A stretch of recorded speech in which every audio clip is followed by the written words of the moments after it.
My fiancée said, "I'm canceling the wedding. I'm in love with the wedding planner." I replied, "I understand." Then I called the wedding planner's company and told them everything. He was fired instantly. When both of them showed up at my apartment at 3 a.m., original post I, 36 male, was supposed to get married in 3 weeks. Had been with Jessica, 32, for 4 years, engaged for the last 14 months. We hired this upscale wedding planning company about 8 months ago. Cost us $12,000 for full service coordination.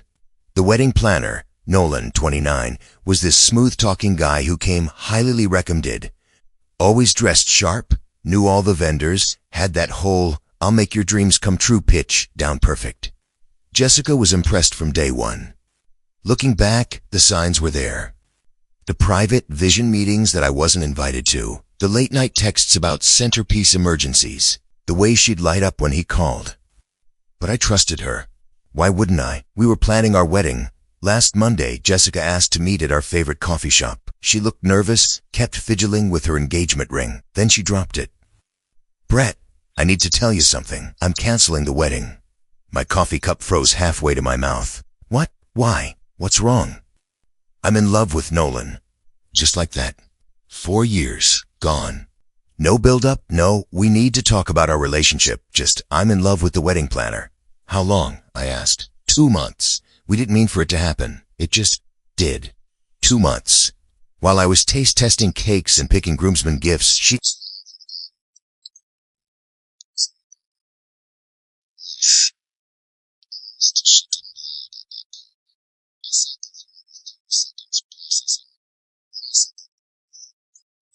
"I understand." She blinked. You do?" "Yeah, these things happen. I'll handle canceling everything." She actually looked relieved. "Oh, thank God. I was so worried you'd make a scene. Can we stay friends?" "Sure, Jessica. Whatever you need." She left after some awkward pleasantries about dividing our stuff. I sat there for another 10 minutes, then pulled out my phone. First call, my buddy Greg, who's a lawyer. "Need you on standby. Might have some contract issues coming up." Second call, Prestige Event Planning, Nolan's company. "Hi, this is Brett Morrison. I need to speak with Mr. Castellano, the owner. It's urgent regarding Nolan Thatcher." Update 1. The professional consequences got through to Mr. Castellano within an hour. Turns out, Prestige Event Planning has a very strict policy about fraternization with clients. It's in their contract, their employee handbook, everything. They've been burned before. "Mr. Morrison, what exactly are you telling me?" "Nolan has been having an affair with my fiancée Jessica for 2 months. She just ended our engagement to be with him. I have texts, emails, and I'm happy to provide her confession if needed." Dead silence for about 10 seconds. "Mr. Morrison, I am deeply sorry. This is unacceptable. We'll investigate immediately." "I'm not looking for a refund," I said. "I just thought you should know what kind of person is representing your company." That was Monday afternoon. By Tuesday morning, Nolan was done. Castellano called me personally. "Mr. Morrison, we've terminated Nolan effective immediately. We've also discovered he was using company resources for personal meetings with your fiancée. We'll be refunding your entire payment, plus a settlement to avoid any legal action. Would $18,000 be acceptable?" $18,000. Our $12,000 back, plus $6,000 extra. That's very generous, Mr. Castellano. "It's damage control, Mr. Morrison. We can't have this getting out. There will be an NDA, of course." "Of course. But here's the thing about NDAs. They only cover my interactions with the company. They don't cover what Jessica told me, or what I might share about my personal experience with my ex-fiancée." Tuesday evening, I started canceling wedding stuff.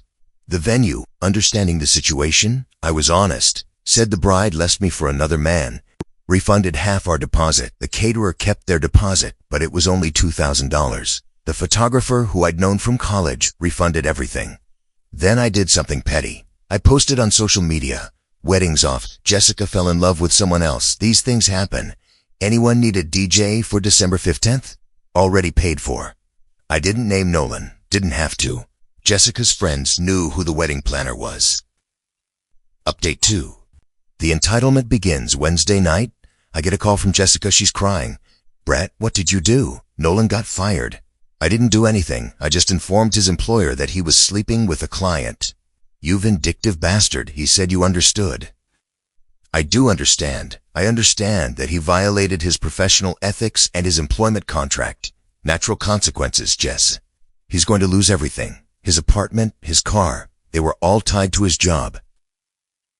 Sounds like he should have thought about that before starting an affair with a client. I'm a person, not just a client. To him, you were both, and that's why he got fired. She hung up on me. Thursday morning, 7 a.m., someone's pounding on my door. It's Jessica with her sister Meredith. Meredith starts immediately. "You need to call that company and fix this. Tell them you were mistaken." "Morning to you too, Meredith." "No." "No? You destroyed Nolan's career over jealousy." I reported an ethics violation. His company made their own decision. Jessica jumps in. "Brett, please, he's talking about suing you for defamation." I actually laughed. "Or what? Telling the truth? Good luck with that. I have your confession, text between you two, and a recording of our coffee shop conversation." "You recorded me?" "One-party consent state, Jess. Completely legal." Meredith tried a different approach. "What about the deposits? The wedding costs?" "Jessica says you're keeping everything." "I'm canceling everything and eating the losses, except for what I can get refunded, which goes to me since I paid for it all." "That's financial abuse." "No, that's me not paying for Jessica's wedding to another man." They left after more shouting, but this was just the beginning. Update 3. 3 a.m. Visit Friday was quiet. Too quiet. I should have known something was coming. Saturday, 3:07 a.m. Bang, bang, bang on my door. I check my doorbell cam. It's Jessica and Nolan. I talk through the speaker. "Go away or I'm calling the police." Nolan starts yelling, "Open this door. We need to talk man to man. We have nothing to discuss. Leave. You cost me everything. My job, my reputation, everything. You cost yourself everything when you slept with a client." Jessica chimes in. "Brett, please, just hear us out." Nolan has a proposition. Against my better judgment, I opened the door but kept the chain on. Nolan looked rough, unshaven, wrinkled clothes. Far cry from the polished professional I'd hired. 5 minutes, I said. Nolan pulled out his phone. "I have emails here. Emails where you talked about Jessica. Private things, intimate things you shared with me about your relationship problems." I stared at him. "Are you trying to blackmail me?" "I'm trying to make a deal. You call Castellano, say it was a misunderstanding, and these emails stay private." "Those emails were sent in confidence to our wedding planner about our relationship. You're seriously threatening to violate client confidentiality to blackmail me?" Jessica grabbed his arm. "Nolan, maybe this isn't." "Shut up, Jess. This is your fault too." "Interesting. Trouble in paradise already?" I pulled out my phone. "I'm recording this interaction. You just attempted to blackmail me using confidential client information. Would you like to continue?" His face went white. "You can't record without. One-party consent state, remember? I consent to recording myself. Now get off my property before I call the police." Jessica started crying. "Brett, please don't call the cops. Nolan's already lost everything. Then he should stop trying to commit crimes." Leaves. Now. They left, but not before Nolan punched my doorframe. I got that on camera too. Update 4. The unraveling Sunday afternoon, I get a call from Greg, my lawyer friend. "Dude, did you piss off a wedding planner? I just got the weirdest threatening email." Nolan had sent emails to my employer, my parents, and several friends, trying to share proof that I was an abusive partner who sabotaged true love.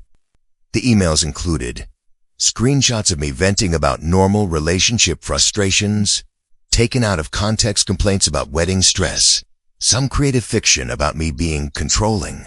Problem was, he sent them from his professional email that still had his former company signature.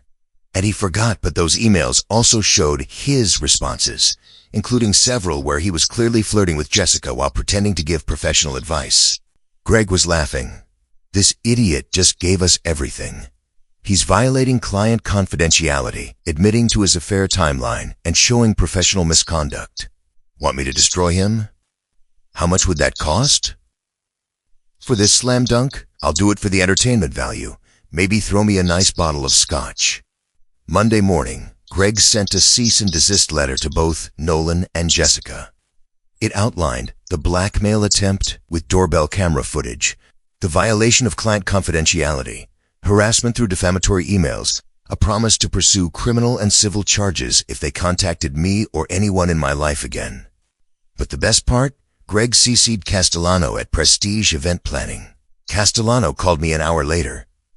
"Mr. Morrison, I've just seen the letter your attorney sent. I am appalled. We're pursuing our own legal action against Mr. Thatcher for violation of his NDA and client confidentiality. Would you be willing to cooperate?" Absolutely. Turns out, Nolan's contract included a clause that he couldn't use client information for any purpose outside of company business for 2 years after termination. The penalty? $50,000. Update 5. The Spiral Tuesday. Jessica's dad called me. Richard had always been a straight shooter. "Brett, what the hell is going on?" Just is at our house crying about lawsuits and destroyed lives. I explained everything. The affair, the confession, the blackmail attempt, all of it. Long pause. "Jesus Christ. She left you for the wedding planner and he tried to blackmail you?" That's the short version, yeah. And now they're both being sued? Nolan is. Jessica just got a cease and desist. Another pause. "Brett, I'm sorry. We raised her better than this." "Not your fault, Richard." "The hell it isn't. Look, what can I do to make this right?" "Nothing to make right. Just keep them away from me." Done. And Brett, that money we gave Jessica for the wedding? That was for both of you. I want you to have it. Richard, I can't. It's $15,000, Brett. Consider it an apology from the family. I'll handle Jessica. Wednesday morning, I woke up to 52 text messages from an unknown number. Jessica had gotten a burner phone. "Please talk to me. Nolan's having a breakdown. He might lose his license. This is all my fault. I made a mistake. Can we meet? I'll leave Nolan if you drop the charges." That last one was telling. I screenshot everything and sent it to Greg. Thursday, another 3 a.m. visit. This time just Jessica. She looked terrible. Hadn't slept, hadn't showered. Mascara streaks down her face. "Brett, please, just 5 minutes." "Jessica, you're violating the cease and desist. I'm calling the police." "I don't care. Call them. At least I'll get to say what I need to say." I actually felt bad for a second. Then I remembered she'd been sleeping with our wedding planner for 2 months. "You have until the police arrive." Nolan's not who I thought he was. He's angry all the time now. Blames me for everything. Says I ruined his life by falling for him. You both ruined your own lives? I know I messed up. But Brett, what we had? It's gone, Jessica. You killed it. I want to come home. This isn't your home. It never was. Your name isn't on the lease. 4 years, Brett? Doesn't that mean anything? It meant everything. Past tense. The cops arrived. Jessica went quietly. I declined to press charges but got a restraining order filed the next morning. Update 6. The finale. It's been 3 weeks since the coffee shop confession. Here's where everyone landed. Nolan, sued by his former company for $50,000, lost his professional certification for ethics violations. Last I heard, he moved back in with his parents and is working at a restaurant. The sophisticated wedding planner is now a waiter. Also, apparently he's telling people Jessica seduced and ruined him. Real class act. Jessica, living with her parents' house, or Richard cut off her financial support and told her to grow up and face consequences. She's working retail now since her part-time influencer career somehow couldn't pay rent. Tried starting a new Instagram about surviving narcissistic abuse, but it got roasted so hard she deleted it within 48 hours. The company, Castellano, sent me a final check for $22,000 total. The extra was to ensure my silence about which company it was. He also blacklisted Nolan from every vendor in the industry. Turns out wedding planners have their own network, and Nolan is basically radioactive now. Me? I'm doing okay. Not great, not terrible, just okay. Went to therapy for a few sessions to process everything. Took a solo trip to Vegas with some of the wedding refund money. Lost $500 at blackjack, but had a blast. The apartment feels different now. Emptier, but also cleaner somehow. Like I fumigated the place of toxic energy, or whatever Jessica would have called it. My brother summed it up best. She left you for the help and thought you'd just take it. Instead, they both got exactly what they deserved, each other and nothing else. Final update. One last visit yesterday, 6 weeks post-confession. I got one final visit. Not from Jessica or Nolan, but from Nolan's ex-girlfriend, Valentina. You're Brett, the groom? Ex-groom, but yeah. I wanted to thank you. Turns out, Nolan had been gaslighting her for months about why he was coming home late, why he was so secretive about his phone. She suspected something, but he convinced her she was paranoid and controlling. When he got fired and the truth came out, everything clicked. He'd been cheating on me with your fiancée while planning your wedding. We actually grabbed coffee and compared notes. The overlap was insane. Nights he told her he was with vendors, he was with Jessica. Times Jessica told me she was with her sister. She was with him. Valentine's parting words. They deserve each other. Two cheaters who throw away good relationships for a thrill. Let them live with that.